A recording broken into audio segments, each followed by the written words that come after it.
Welcome to Chillin' 101. We hope this video helps. In this video, I will show how to change oil on Chevy Colorado. Start by warming the engine for a few minutes, then turn it off and open the hood. Locate the oil fill cap and oil dipstick to confirm the old oil level. Place a drain pan under the oil pan, loosen the drain plug, and allow oil to drain fully while preparing your new filter and oil.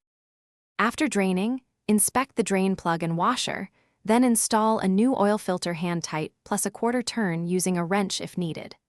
Apply a thin film of new oil to the filter gasket to ensure a good seal.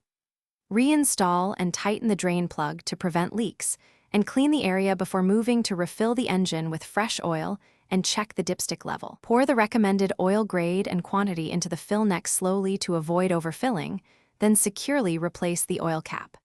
Start the engine and let it run for a minute, then shut off and wait a couple minutes before checking the dipstick for correct level.